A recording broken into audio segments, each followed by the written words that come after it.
This is a war that should have never happened. It's a war the Russians tried repeatedly to settle on terms that were very, very beneficial to Ukraine and us. The major thing they wanted was for us to keep NATO out of the Ukraine. The big military contractors want to add new countries to NATO all the time. Why? Because then that country has to conform its military purchases to NATO weapon specifications, which means certain companies, Northrop Grumman, Raytheon, General Dynamics, Boeing, and Lockheed, get a trapped market. In March of 2022, we committed $113 billion. Just to give you an example, we could have built a home for almost every homeless person in this country. We then committed another $24 billion since then, 2 months ago, and now President Biden's asking for another $60 billion. But the big, big expenses are going to come after the war, when we have to rebuild all the things that we destroyed. Mitch McConnell was asked, can we really afford to spend $113 billion to Ukraine?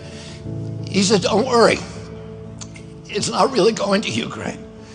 It's going to American defense manufacturers. So he just admitted it's a money laundering scheme.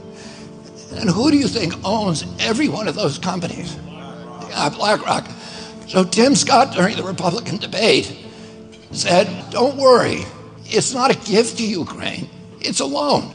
So raise your hand if you think that that loan's ever getting paid back. Yeah, of course it's not. So why do they call it a loan? Because if they call it a loan, they can impose loan conditions. And what are the loan conditions that we impose on? Number one, an extreme austerity program, so that if you're poor in Ukraine, you're going to be poor forever. Number two, most important, Ukraine has to put all of its government-owned assets up for sale to multinational corporations, including all of its agricultural land, the biggest single asset in Europe. In Ukraine, there's been 1,000 years of war fought over that land. It's the richest farmland in the world. It's the breadbasket of Europe. 500,000 kids almost, Ukrainian kids, have died to keep that land as part of Ukraine. They almost certainly didn't know about this loan condition. They've already sold 30% of it. The buyers were DuPont, Cargill, and Monsanto. Who do you think owns all of those companies? Yeah, BlackRock. And then in December, President Biden gave out the contract to rebuild Ukraine. And who do you think got that contract? BlackRock.